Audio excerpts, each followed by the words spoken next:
Eh bien bonjour à tous messieurs dames, bienvenue sur cette nouvelle vidéo, j'espère que vous allez bien, c'est Néo. Aujourd'hui nous sommes le 11 août 2022, nous avons un CAC 40 à plus 0,33% pardon, à 6544 points. Je vous avais parlé voilà, il allait peut-être accrocher les 6500 points aujourd'hui, bah c'est fait. On a accroché les 6544 points, c'est très bien. Le Dow Jones à plus 0,08%, voilà. Une petite hausse vraiment pour le geste, on va dire. Le Nasdaq à moins 0,58%, le DAX à moins 0,05%. On a un pétrole Brent à 99,46$ qui lui a bien augmenté cette séance. On est à environ plus 2,40%.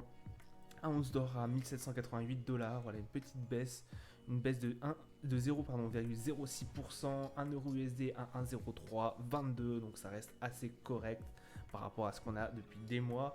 Un 10 ans US par contre lui qui réaugmente, on est à 2,89%, qui reste assez élevé on va dire. Voilà. On a été beaucoup ballotté sur cette séance et sur les dernières aussi, sur les résultats notamment de Sanofi. Effectivement, il y a eu énormément de tensions, notamment depuis 3 jours, je crois que c'était mardi, effectivement, qu'ils ont donné une indication comme quoi ils allaient suspendre les recrutements à l'échelle mondiale dans le cadre des essais menés sur le médicament Tulébrutinib. Bon, je crois que c'est comme ça que ça se prononce, et notamment un médicament contre la sclérose en plaques.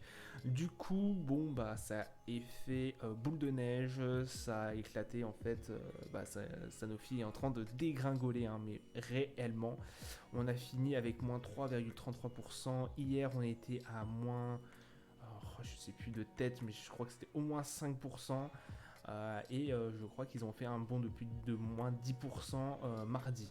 Donc vraiment, voilà, c'est très compliqué pour Sanofi.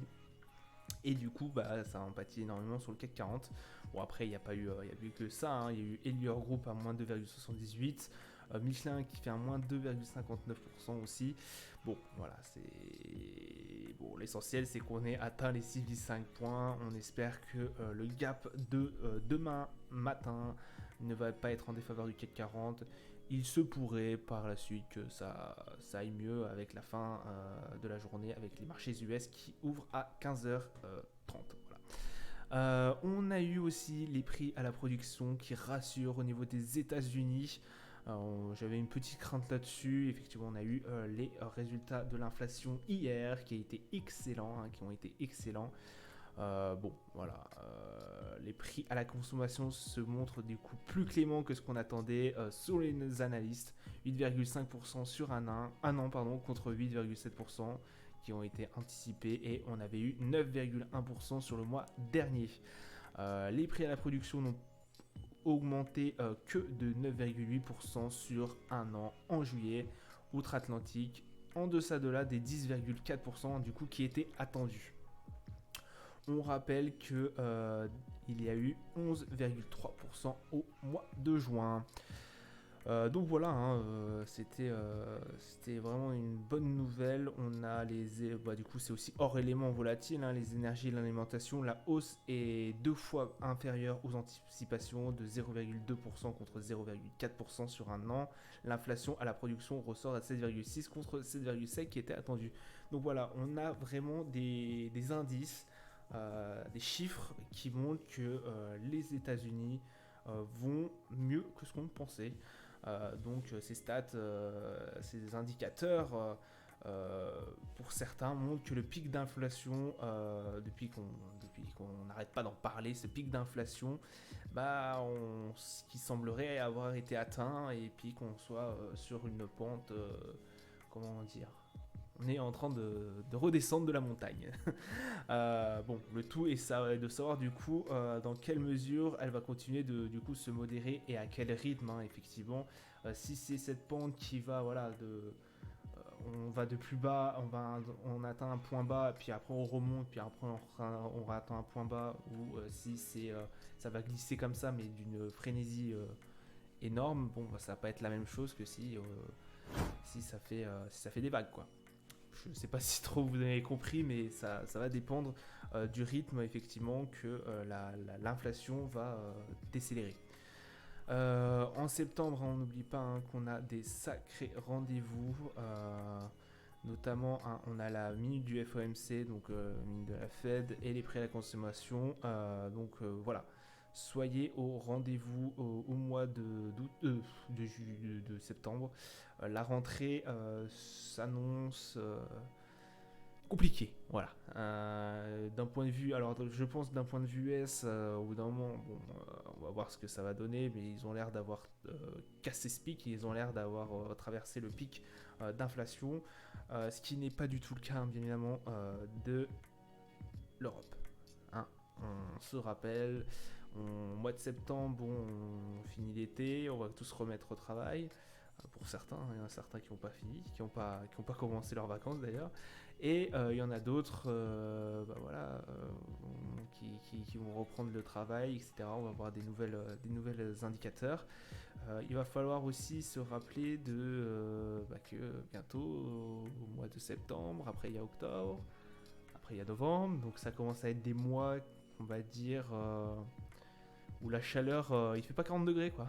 Donc il va commencer à falloir chauffer, il va falloir commencer à aller chercher du gaz à droite à gauche, etc. etc. Donc nous, l'inflation, je pense qu'on va se la reprendre un peu plus fort que les US. Voilà, c'était juste une petite parenthèse. Au niveau du calendrier économique, donc pour aujourd'hui, on avait eu le PPI mensuel, moins 0,5%, donc plus bas que ce qu'on a, beaucoup plus bas, on attendait 0,2%. Et la valeur précédente était de 1%, donc moins 0,5, ce qui est pas mal du tout. Demain, Friday, voilà, on aura un taux de croissance en glissement trimestriel du PIB au niveau du GBP à 8h, PIB mensuel aussi à 8h, et la croissance du PIB du coup à 8h aussi, tout ça au niveau du GBP. Et puis au niveau des US à 16h, on a le Michigan, donc le sentiment des consommateurs. Le Michigan sentiment, je crois que c'est comme ça que ça se dit, pour ceux qui connaissent, voilà, vous savez, qui peut être très extrêmement important à regarder, voilà, c'est le sentiment des consommateurs, qui peut être vraiment assez intéressant.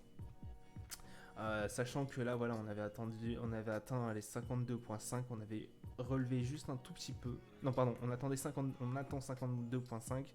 La valeur précédente était 51,5, donc on avait juste un tout petit peu remonté. Il est possible que si on a une inflation et tout qui commence à décélérer au niveau des US, cet indice soit un peu plus fort que les 52,5. Mais bon, je m'avance pas là-dessus, je m'avance jamais sur les indicateurs. On va se diriger du coup vers les marchés. Alors sur les marchés, nous avons accroché en fin de séance les 6500 points, on reste au-dessus des 6005.